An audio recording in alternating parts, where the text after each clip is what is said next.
Значи денес го оствари посета на откупните центри во неколку струмички села, Росениково, Ваница и Куклиш и Муртино, при што сакав лично да се уверам каква е состојбата со откупот на земјоделските производи, пред се зелката на отворено и доматот кој што сега започнува да се продава. Во однос на зелката на отворено, цената е покашена на 4 денари по килограм и тоа е добро, бидејќи ние во изминатиот период, изминатите неколку дена имавме интензивни консултации со откупувачите во струмичкиот регион со цел на некој начин останатото количество на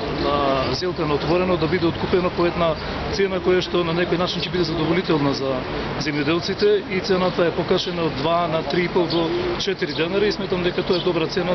и би било добро таа иста цена се задржи до крајот на откупот на зелката на откупено, на отворено. Што се однесува до доматот, се работи за денешната цена е некаде 20 денари по килограм, која што според состојбите на регионалните пазари, на европскиот пазар, на некој начин е цена што е за 20 или 30% под тоа ниво и сметам дека би можело истата да биде и на некој начин малку повисока, иако има одредено влијание состојбата која што е тековна или актуелна на пазарите во Европската унија, каде што после појавувањето на бактеријата Ешеришија коли во доматите или зеленчукот со потекло од Шпанија на германскиот пазар, на некој начин има одредена паника кај делот на откупувачите и по делот на, особено во делот на продажбата, намалена е продажбата и тоа се има одредено влијание. Меѓутоа сепак пак би рекол дека оваа цена од 20 денари е прилично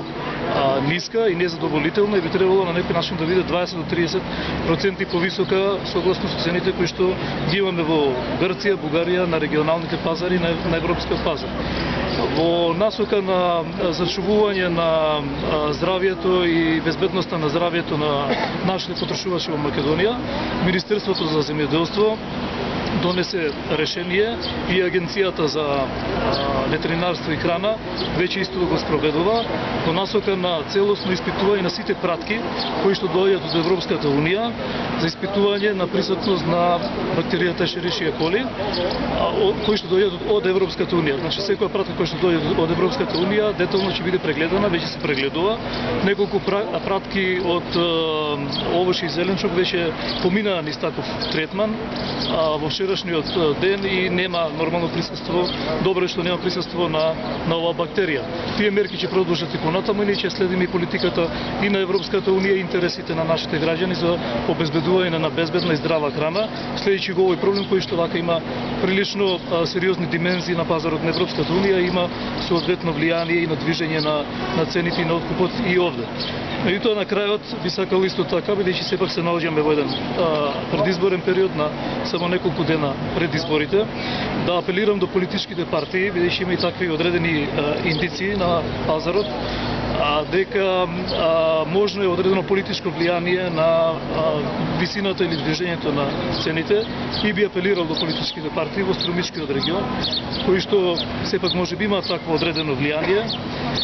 да не подлегнат на превземање на одредени мерки, методи со кои што на некој начин за добивање на ситни политички поени би наштетили на самите земјоделци, бидејќи сепак барем декларативно владата тоа го покажи на дело, ама сите политички партии кажуваат дека земјоделството е приоритет и во таа насока би било добро ако не можат да помогнат, да не одмагаат со цел да обезбедат одредени политички поени и ако ништо друго да го остават земјоделието и на земјоделците и на откупувачите и на пазарот, а ние сме тука како влада на Република Македонија, со надлежно министерство, да ги санкционираме и да ги следиме состојбите, да ги санкционираме таму каде што има одредени прекршувања на закон. На што конкретно мислите кога велите дека политичките партии вршат влијание врз цените и откупот? Дали имавме сега преспа, дали се софаѓа со тоа, дека одредени политички партии формираат, односно притискаат за намалување на цената на доматите? Се работа за состојба која што јас лично ја видов на откупните центри, бидејќи постои на некој начин одредена паника дека токму има одредено влијание со трансферирање на средства за да цената да се држи ниска и така натаму. Јас не можам да ги потврдам тие констатации. не можам. Меѓутоа има органи кои што ќе следат состојбата, доколку такви некои работи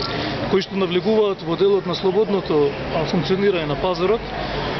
и на конкуренцијата, што е загарантирано со уставот, се докажат, тоа ќе има сигурно и одредени санкции. Меѓутоа би сакал, независно дали се работи за реални активности од овој тип, кои што сега нели се на одредено ниво на шпекулации или само на шпекулации, сметам дека не е фер во однос на земјоделците да се превземаат, па дури и само да се шпекулации, бидејќи директно не водат кон подобрување на нивната состојба, туку рушење на цената и така натаму. Бидејќи знаете, многу често движењето на пазарот имаат влијание на движењето на пазарот и самите шпекулации. Не мора да е вистина. Меѓутоа, ако реално се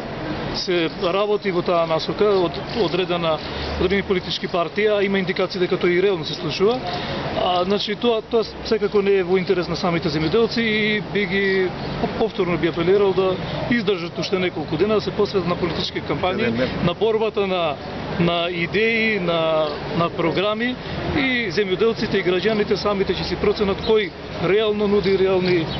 програми и ги имплементира, кој во досегашниот период всушност нема ништо направено за нивно добро.